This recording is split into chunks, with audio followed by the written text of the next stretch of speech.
لوگوں کا گناہ کر کے پچھتانا یہ ایمان کی نشانی ہے۔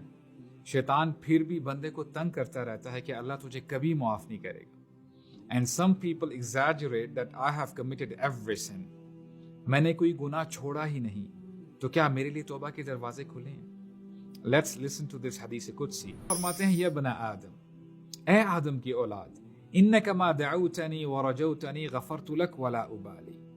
تو جب تک مجھ سے امید لگا کے رکھے گا، جب تک تو مجھ سے دعا کرتا رہے گا، میں تیرے گناہوں کو معاف کرتا رہوں گا اور مجھے پرواہ بھی نہیں ہوگی۔ یا ابن آدم، اے آدم کی اولاد، لو بلغت ذنوبک عنان السماء ثم استغفرتنی غفرت لک ولا ابالی۔ اے آدم کی اولاد، اگر تیرے گناہ زمین سے شروع ہوں اور تیرے گناہ آسمان کی بلندیوں تک پہنچ جائیں، اور میرا یہ خیال ہے، بلکہ میں یقین سے کہہ سکتا ہوں، ہم میں سے کسی کی اتنی بری حالت نہیں ہے، ہم نے اتنے گناہ نہیں کیے۔ اللہ تعالیٰ یہ ہمیں اس لیے بتا رہے ہیں کہ اگر اتنے گناہ ہو بھی جائیں تب بھی مایوس مت ہونا۔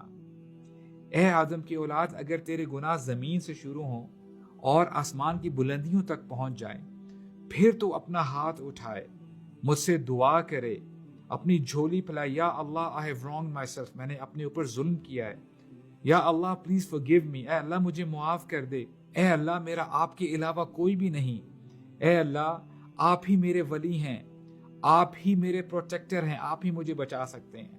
اگر تو نے اپنا ہاتھ اٹھایا اور مجھ سے دعا کی، میں تیرے سارے گناہوں کو معاف کر دوں گا اور مجھے پرواہ بھی نہیں ہوگی۔ اللہ تعالیٰ کی بادشاہت میں کہاں کمی ہوگی اگر اللہ تعالیٰ ہمیں معاف کر دیں گے؟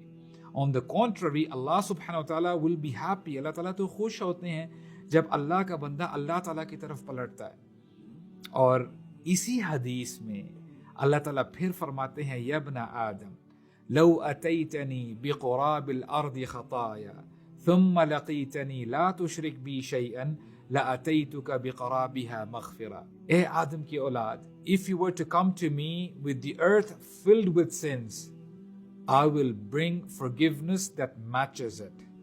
میں اتنی ہی مغفرت لے کے آؤں گا تیرے پاس، لیکن ایک کنڈیشن ہے، لا تشرک بی شیئا، مجھ سے کبھی شرک مت کرنا۔